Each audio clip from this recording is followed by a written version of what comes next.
Hello friends. आज हम लोग भारत के संविधान में कोऑपरेटिव सोसाइटीज के संबंध में जो प्रावधान दिए गए हैं उनको पढ़ेंगे।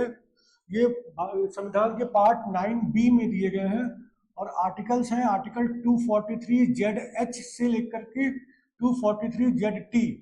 ठीक है, 243ZH से लेकर के 243ZT।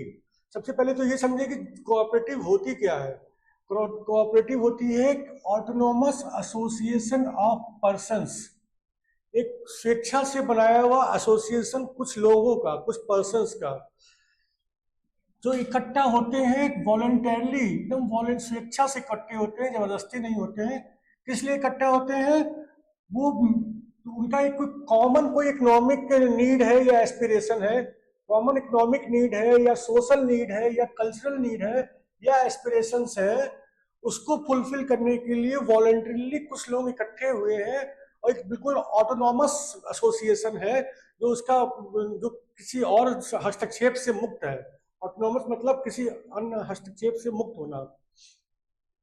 किस तरीके से ये नीड्स और एस्पिरेशंस पूरी होंगी? जॉइंटली ओन्ड एंटरप्राइज से। ठीक है, ये कोऑपरेटिव बनेगी, ये जॉइंटली ओन्ड है, ये सारे लोगों द्वारा जॉइंटली इकट्ठा ओन की जाएगी, सभी मालिक होंगे इसके, ये संस्था के। ये डेमोक्रेटिकली ओन्ड रहती है, लोकतांत्रिक रूप से इसका वो ओनरशिप होती है। कोई एक पर्टिकुलर पर्सन इसका मालिक नहीं होता है जो इसका सारे प्रॉफिट रख ले। ठीक है, हर मेंबर के पास एक वोट होगा। किस लिए होगा वो vote? Board of directors elect करने के लिए। ठीक है, जो कोऑपरेटिव का बोर्ड ऑफ डायरेक्टर्स चुना जाएगा उसको इलेक्ट करने के लिए एक वोट हर मेंबर का होता है। इसलिए इसी में ये जो इस टाइप की संस्थाएं होती है, इसका यूनिक फीचर ये है कि ज्वाइंट ओनरशिप है, सारे लोग इकट्ठा मालिक हैं जितने भी मेंबर्स हैं, और डेमोक्रेटिक लीडरशिप है।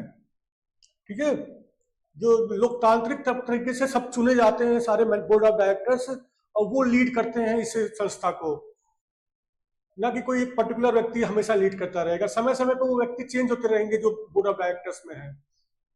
आमतौर पे जो दबा कुचला वर्ग है, वीकर सेक्शन है, उनके इंटरेस्ट को प्रोटेक्ट करने के लिए बनाया जाता है, लेकिन कोई जरूरी नहीं है। आमतौर पे ऐसा है, लेकिन अन्य लोगों के लिए भी बनाया जा सकता है। अगर उनका कुछ कॉमन इंटरेस्ट है और कोई नीड है, एस्पिरेशंस है, तो उसके लिए बनाया सकता है। इसलिए ये वॉलंटरी एसोसिएशन ऑफ पर्संस है, एक वॉलंटरी स्वेच्छा से बनाया गया संगठन है कुछ लोगों का, और इसका उद्देश्य एक ही है, इसके मेंबर्स की वेलफेयर, इसके मेंबर्स का हितों का सुरक्षा। ठीक है, तो इसलिए पार्ट 9B डाला गया है कॉन्स्टिट्यूशन में, जो इस कोऑपरेटिव सोसाइटी को कॉन्स्टिट्यूशनल स्टेटस प्रदान करता है। ठीक है, अब आइए थोड़ा सा कुछ डेफिनेशंस देख ले। सबसे पहले कोऑपरेटिव सोसाइटी का मतलब क्या है? कोऑपरेटिव सोसाइटी का means a society registered or deemed to be registered under any law relating to a cooperative society for time being in force in any state. कोई भी सोसाइटी जो रजिस्टर है या डीम टू बी रजिस्टर्ड है, किस कानून में? जो कानून कोऑपरेटिव सोसाइटी से संबंधित कोई कानून राज्य सरकार द्वारा बनाया गया है, उस कानून के अंतर्गत रजिस्टर्ड है या डीम टू बी रजिस्टर्ड है, तो उसको हम कोऑपरेटिव सोसाइटी बोलेंगे। ठीक है, स्टेट कोऑपरेटिव सोसाइटी का क्या मतलब होता है? स्टेट लेवल कोऑपरेटिव सोसाइटी का, जिसका एरिया ऑफ ऑपरेशन पूरे स्टेट में है, वो पूरे स्टेट में काम काज करती है। ठीक है, उस राज्य के पूरे राज्य में काम करती है, और जो उस राज्य ने कानून बनाया है उसके लिए, उसमें भी उसको स्टेट लेवल कोऑपरेटिव सोसाइटी बनाया गया है। उसी तरह मल्टी स्टेट कोऑपरेटिव सोसाइटी क्या होता है? मल्टी स्टेट कोऑपरेटिव सोसाइटी होता है केवल एक राज्य में काम नहीं करेगी, और वो कई राज्यों में, मल्टीपल राज्यों में काम करेगी, और पार्लियामेंट इसके लिए कानून बनाएगी। ठीक है, क्योंकि वो मल्टीपल राज्यों में काम करती है। बोर्ड क्या होता है? बोर्ड मतलब बोर्ड ऑफ डायरेक्टर्स और the governing body of a cooperative society. Board of directors जो उस कोऑपरेटिव सोसाइटी का डे टू डे फंक्शनिंग देखेगा, उसको चलाएगा, उसके सारे डिसीजंस लेगा, क्योंकि मेंबर्स सारे डेली बेसिस पे आकर के डिसीजन नहीं ले सकते हैं। ठीक है, उसका नाम कुछ भी हो सकता है, आप बोर्ड ऑफ डायरेक्टर्स बोलिए, गवर्निंग बॉडी बोलिए, कुछ भी बोलिए, उसको बोर्ड के रूप में डिफाइन किया गया है। और उसका काम क्या होता है? डायरेक्शन देना और कंट्रोल करना मैनेजमेंट का, और उनको सारा मैनेजमेंट, सारे अफेयर्स जो सोसाइटी के हैं वो सब दे दिए जाते हैं कि आप रूटीन मैटर्स, सब सारे मैटर्स हैंडल करिए। ऑफिस बेरर क्या होता है?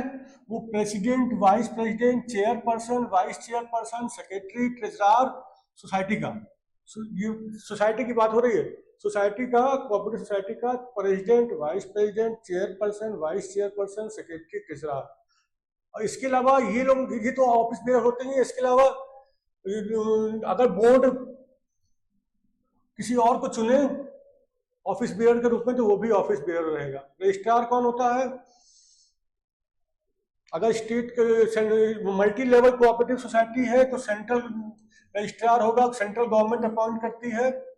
और अगर स्टेट लेवल पे है तो राज्य सरकार एक कानून बनाती है, उस राज्य सरकार होगी एक रजिस्ट्रार अपॉइंट करती है, रजिस्ट्रार ऑफ कोऑपरेटिव सोसाइटी। अब आ जाते हैं incorporation of cooperative societies, article 243 ZI। ठीक है, कोऑपरेटिव सोसाइटी का इनकॉर्पोरेशन कैसे होता है? इसके लिए देखिए, स्टेट गवर्नमेंट को पूरी पावर दे दी गई है, संविधान ने दिया है कि स्टेट लेजिस्लेचर जो है वो इसके संबंध में कानून बनाए कि कोऑपरेटिव सोसाइटी का इनकॉर्पोरेशन कैसे होगा, उसको रेगुलेट कैसे किया जाएगा, उसमें क्या फॉर्मेलिटीज होंगी, और अगर वाइंडिंग अप की नौबत आती है तो उसका वाइंडिंग अप कैसे होगा। ठीक है, लेकिन देखिए कुछ प्रिंसिपल्स संविधान ने बताए हैं कि जो राज्य सरकार कानून बनाएगी वो इन कानून बनाते वक्त इन प्रिंसिपल्स को जरूर फॉलो करेगी, इनकॉर्पोरेशन, रेगुलेशन और वाइंडिंग अप के संबंध में। प्रिंसिपल्स क्या है? एक तो देखिए वॉलंटरी फॉर्मेशन होना चाहिए, ये नहीं कि जबरदस्ती किसी से बनवाया जाएगा, वॉलंटरली कुछ लोग मिलकर के उसको फॉर्म करेंगे cooperative society. Democratic member control, members ही अपना बोर्ड चुनेंगे और वो ही बोर्ड रन करेगा डेमोक्रेटिकली, वोट देकर के चुनेंगे। मेंबर इकोनॉमिक पार्टिसिपेशन, मेंबर का इकोनॉमिक तौर पे उसमें पार्टिसिपेशन होगा। और ऑटोनोमस फंक्शनिंग, ये बहुत जरूरी है, इसके ऊपर किसी और सरकार का दबाव नहीं होगा डे टू डे वर्किंग में, ये अपने आप ऑटोनोमस रूप से फंक्शन करेगी, स्वेच्छा से फंक्शन करेगी। अगले आर्टिकल पे आ जाते हैं, आर्टिकल 243 ZJ। जो बोर्ड है उसकी संख्या कितनी होगी, बोर्ड मेंबर्स की, उनका टर्म कितना होगा, और इसी तरह से ऑफिस बेयर का टर्म कितना होगा और संख्या कितनी होगी। इसके लिए स्टेट गवर्नमेंट को फिर से पावर दे दी गई है कि एक कानून बनाए और कितने बोर्ड ऑफ डायरेक्टर्स में कितने मेंबर्स होंगे वो बनाए, लेकिन एक मैक्सिमम लिमिट तय कर दी गई है कि डायरेक्टर्स मैक्सिमम 21 हो सकते हैं, उसके अंदर रखते हुए वो कितना भी प्रिस्क्राइब कर सकते हैं, 15 कर दें, 16 कर दें, 10 कर दें, कितना भी कर दें, 8 कर दें, तो लेकिन 21 से ज्यादा नहीं कर सकती कोई राज्य सरकार। रिजर्वेशन होगा, अगर उसमें कोऑपरेटिव सोसाइटी में इंडिविजुअल से केवल मेंबर्स हैं और उसमें तो और उसके मेंबर्स में SC/ST कम्युनिटी के मेंबर्स हैं, वुमेन भी हैं, ठीक है, तो फिर उसमें बोर्ड में रिजर्वेशन होगा, एक सीट शेड्यूल कास्ट या शेड्यूल ट्राइब के मेंबर्स के लिए रिजर्व रहेगी। अगर उसमें मेंबर्स SC/ST कम्युनिटी के हैं उस सोसाइटी में, कोऑपरेटिव सोसाइटी में, और विमेन के हैं, तो एक सीट या तो शेड्यूल कास्ट या शेड्यूल ट्राइब के मेंबर के लिए रिजर्व रहेगी बोर्ड में, और 2 सीटें विमेन के लिए रिजर्व रहेंगी। ये लेकिन तब होगा अगर इस टाइप के SC/ST कम्युनिटी के मेंबर हैं उस सोसाइटी में तब, और विमेन है तब। बोर्ड मेंबर्स का टर्म क्या होगा? 5 साल का होगा। और जो ऑफिस बेयरर्स अनंत वो अपॉइंट किए गए हैं वो उनका भी कार्यकाल 5 साल में खत्म हो जाएगा। कैजुअल वैकेंसी अगर कुछ अराइज हो जाती है बोर्ड में तब क्या होगा? अगर आधे से ज्यादा टेन्योर बीत चुका है उसके बाद कैजुअल वैकेंसी अराइज हुई है तो बोर्ड खुद ही अपना एक वैकेंसी फुल कर लेगा, और उसी क्लास ऑफ पर्सन से जो पर्सन हटा है, जिसकी कैजुअल वैकेंसी आई है, उसी क्लास ऑफ पर्सन से अगर SC/ST का है तो SC/ST का मेंबर आएगा, विमेन का है तो विमेन का आएगा, लेकिन बोर्ड खुद ही कर लेगा, प्रोवाइडेड केवल आधी से कम टेन्योर बचा है बोर्ड का। अगर आधे से ज्यादा टेन्योर बचा है तो फिर इलेक्शन कराना होगा। Co-option of persons to be members of board, कुछ मेंबर्स बिना चुनाव के भी आ जाते हैं बोर्ड में। एक अप्रोप्रिएट बॉडी इसके लिए नियुक्त करती है स्टेट गवर्नमेंट, वो एक स्पेसिफिक एरिया ऑफ इंटरेस्ट और कुछ स्पेसिफिक स्पेशलिटी और स्पेसिफिक एरिया ऑफ इंटरेस्ट के लोगों को वो बोर्ड में नामित कर देती है, ठीक है। ये इलेक्टेड मेंबर्स नहीं होते हैं, और इन लोगों का अपॉइंटमेंट सिर्फ इसलिए होता है कि उनका जो लेवल ऑफ नॉलेज है और एक्सपीरियंस है उसको देख करके उनका नॉमिनेशन कर दिया जाता है बोर्ड में। उनका कोई इलेक्शन वगैरह नहीं किया जाता है, ताकि उनके एक्सपीरियंस और नॉलेज का फायदा मिले। अच्छा, किस एरिया के एक्सपीरियंस और नॉलेज का किया जा सकता है?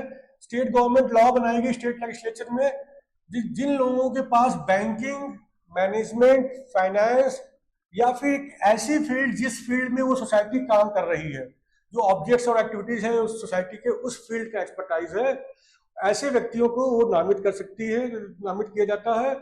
और इनकी संख्या कितनी होगी कोऑपरेटिव मेंबर की? मैक्सिमम 2, जो 21 पहले बताए थे उसके अलावा 2 और, ठीक है। ये कोऑपरेटिव मेंबर्स लेकिन वोट नहीं करेंगे किसी भी बोर्ड मीटिंग में, ठीक है। और वो ऑफिस बेयरर भी नहीं बन सकते उसका, बोर्ड का। अच्छा, बोर्ड मेंबर्स का इलेक्शन कैसे होगा? आर्टिकल 243Z के क्या टाइम लिमिट है इलेक्शन कंडक्ट करने की? देखिए, जब भी किसी बोर्ड का कार्यकाल खत्म हो रहा है तो उससे पहले पहले नए बोर्ड का चुनाव करा लेना होगा, ताकि कार्यकाल खत्म होते ही नया बोर्ड आकर के टेक ओवर कर ले, ठीक है।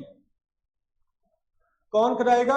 इसके लिए स्टेट गवर्नमेंट एक कानून बनाएगी विधानसभा में, और एक बॉडी या अथॉरिटी बनाएगी जो इसका इलेक्टरल रोल को बनाएगी, उसका सुपरिटेंडेंस करेगी, डायरेक्शन करेगी और कंट्रोल करेगी। तो इलेक्टोरल रोल है उस समिति का, उसके संबंध में उसको वो बनवाएगी और सारे चुनाव कंडक्ट कराएगी। ये एक बॉडी बनाएगी स्टेट गवर्नमेंट कानून बना करके। इसके अलावा कानून बना करके स्टेट गवर्नमेंट जो भी चुनाव कराने का प्रोसीजर है और जो गाइडलाइंस है वो भी तय करेगी। ये चीजें संविधान में नहीं दी गई हैं, इसके लिए स्टेट गवर्नमेंट कानून बनाएगी। अच्छा, आर्टिकल 243ZL है, इसमें कुछ परिस्थितियों में जो बोर्ड है उसको गवर्नमेंट सुपरसीड कर लेती है, सस्पेंड कर देती है और एक इंटरिम मैनेजमेंट गठित कर देती है। तो किन परिस्थितियों में ऐसा करेगी गवर्नमेंट? द बोर्ड में बी सुपरसीडेड और kept in suspension in cases of its. अगर बोर्ड बार बार डिफॉल्ट कर रही है तब वो सस्पेंड कर दी जाएगी, सुपरसीड कर दी जाएगी। अगर बोर्ड अपनी ड्यूटीज को परफॉर्म करने के लिए नेग्लिजेंट है, नेग्लिजेंस है उसमें काफी, तब भी वो सस्पेंड कर दी जाएगी और सुपरसीड कर लेगी। तो अगर वो अपने मेंबर, बोर्ड अपने मेंबर्स के लिए या सोसाइटी एज अ होल के लिए कि कुछ के लिए के इंटरेस्ट को प्रोटेक्ट करने के अगेंस्ट कुछ काम कर रही है, उनके इंटरेस्ट के अगेंस्ट कुछ काम कर रही है, मेंबर्स के अगेंस्ट काम कर रही है या सोसाइटी एज अ होल के अगेंस्ट काम कर रही है बोर्ड, तो भी उस केस में सुपरसीड कर दी जाएगी, सस्पेंड कर दी जाएगी। और या फिर there is a stalemate in the constitution and function of the board, उसको बनाने में बोर्ड को और उसको फंक्शन करने में एकदम गतिरोध है बहुत लंबा चौड़ा, तो भी सुपरसीड कर दी जाएगी, स्टिल सस्पेंड कर दी जाएगी। अच्छा, जो अथॉरिटी बनाई गई थी जो इसका इलेक्शन कराएगी, जो स्टेट लेजिस्लेचर ने बनाया था, उसने इलेक्शन नहीं कराया, राज्य के कानून के तहत इलेक्शन नहीं कराया, उस केस में भी वो सुपरसीड करके सस्पेंड कर दी जाएगी। कितनी देर के लिए सुपरसीड की जाएगी या सस्पेंड की जाएगी? अगर वो कोऑपरेटिव सोसाइटी बैंकिंग बिजनेस कर रही है तो 1 साल के लिए मैक्सिमम, और कुछ और काम कर रही है तो 6 महीने के लिए मैक्सिमम। अच्छा, अगर सोसाइटी में कोई गवर्नमेंट शेयर होल्डिंग नहीं है या फिर लोन और फाइनेंशियल असिस्टेंस नहीं है, या फिर कोई गारंटी गवर्नमेंट द्वारा नहीं दी गई है, गवर्नमेंट ने कोई लोन नहीं दिया है, फाइनेंशियल असिस्टेंस नहीं दिया है, कोई गारंटी नहीं दी है, गवर्नमेंट का कोई शेयर होल्डिंग भी नहीं है, तो फिर उस केस में बोर्ड को गवर्नमेंट सुपरसीड नहीं कर सकती और सस्पेंड नहीं कर सकती। तो ड्यूटीज अगर ऐसा होता है कि सस्पेंड करती है और सुपरसीड करती है, तो उस सोसाइटी का कामकाज देखने के लिए गवर्नमेंट एक एडमिनिस्ट्रेटर अपॉइंट करेगी। उसका काम ये होगा कि 6 महीने में वो इलेक्शन कंडक्ट कराए और नई मैनेजमेंट को हैंड ओवर कर दे मैनेजमेंट। अब ऑडिट देख लेते हैं, जो अकाउंट्स सोसाइटी, कोऑपरेटिव सोसाइटीज के अकाउंट्स का ऑडिट होना होता है, आर्टिकल 243ZM इसके लिए भी राज्य सरकार कानून बनाएगी, किस लिए, जो अकाउंट मेंटेन करना है कोऑपरेटिव सोसाइटी को, कैसे कैसे अकाउंट्स मेंटेन करना है, और उसका हर साल कम से कम एक बार हर फाइनेंशियल ईयर में उसका ऑडिट कराना है। इसके लिए राज्य सरकार कानून बनाएगी। जो ऑडिटर होंगे उनकी क्वालिफिकेशन क्या होगी वो भी राज्य सरकार कानून द्वारा तय करेगी। मिनिमम क्वालिफिकेशन और एक्सपीरियंस क्या होगा, और इसके अलावा अपॉइंटमेंट कैसे होगा उन ऑडिटर्स का। स्टेट गवर्नमेंट और या फिर एक अथॉरिटी जो स्टेट गवर्नमेंट द्वारा ऑथराइज की गई है वो एक पैनल मेंटेन करेगी कि ये पैनल है ऑडिटर्स का और ऑडिटिंग फर्म्स का, और उसी पैनल के में से लोगों को ऑडिट अलॉट करेगी।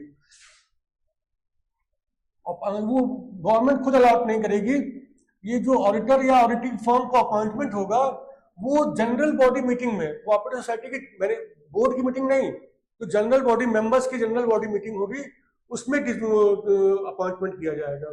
कब तक अपॉइंटमेंट कर देना होगा, फाइनेंशियल ईयर खत्म होने के बाद। अच्छा, जो जनरल बॉडी मीटिंग है, जो मेंबर्स की जनरल बॉडी है, उसकी मीटिंग्स कराने के लिए प्रावधान दिया गया है आर्टिकल 243 ZN में। ठीक है, इसके लिए भी राज्य सरकार कानून बनाएगी और उसको इसमें मैक्सिमम 6 महीने के अंदर जनरल बॉडी का फाइनेंशियल ईयर खत्म होने के 6 महीने के अंदर मैक्सिमम जनरल बॉडी की मीटिंग कंडक्ट करने के लिए प्रावधान बनाना होगा, और उसमें जो भी कानून में लिखा होगा, जो जो बिजनेस ट्रांजैक्ट करना होगा उस जनरल बॉडी मीटिंग में, उसके संबंध में कानून बनेगा। Right of member to get information, article 243 ZO। ठीक है, इसके लिए भी राज्य सरकार कानून बनाएगी, और हर मेंबर को एक्सेस प्रोवाइड किया जाएगा। किस चीज का, सोसाइटी की बुक्स का, इंफॉर्मेशन का और अकाउंट्स का, जो भी रेगुलर ट्रांजेक्शन्स है सोसाइटी का, उसकी इंफॉर्मेशन, उसकी बुक्स, अकाउंट्स, ये सब की एक्सेस सारे मेंबर्स को प्रोवाइड किया जाना कंपलसरी है। अच्छा, जो मेंबर्स हैं उनका भी वो पार्टिसिपेशन होना चाहिए मैनेजमेंट में। इसके लिए भी राज्य सरकार कानून बनाएगी कि मेंबर्स का मिनिमम रिक्वायरमेंट कितना होगा अटेंडेंस का।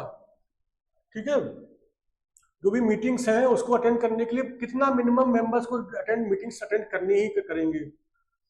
और इसके अलावा for utilising the minimum level of services as में भी प्रोवाइडेड इन सच लॉ। अच्छा, राज्य सरकार चाहे तो ये कानून भी बना सकती है कि कोऑपरेटिव सोसाइटी अपने मेंबर्स को एजुकेशन देगी, ट्रेनिंग देगी। रिटर्न्स के संबंध में आर्टिकल है 243 ZP। टाइम पे सोसाइटी को अपने रिटर्न सबमिट करने होंगे।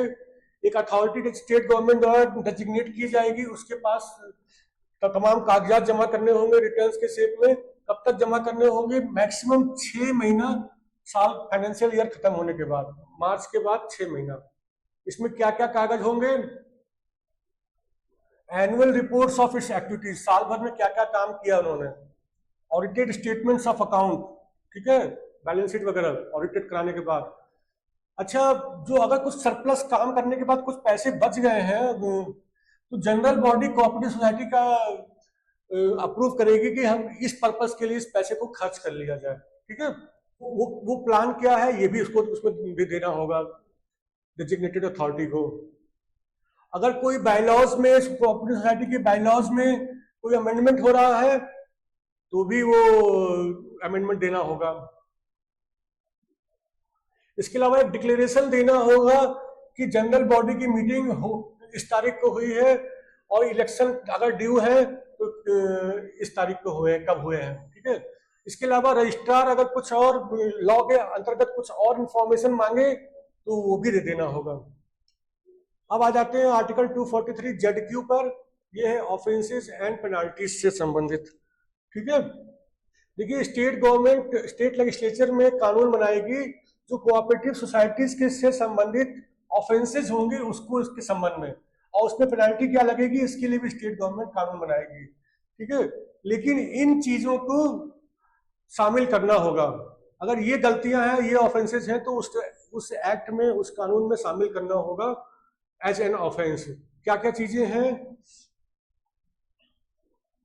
अगर कोई कोऑपरेटिव सोसाइटी या उसका अधिकारी या मेंबर कोई फॉल्स रिटर्न जमा करता है, जो अभी ऊपर रिटर्न्स डिस्कस किए वो फॉल्स रिटर्न जमा करता है, फॉल्स इंफॉर्मेशन देता है, अब या फिर इंफॉर्मेशन देता ही नहीं है, जो इंफॉर्मेशन उससे मांगी गई वो देता ही नहीं है जानबूझ करके, ठीक है। तो ये तो स्टेट के लॉ में ये ऑफेंस रहेगा क्योंकि ये संविधान कह रहा है। तो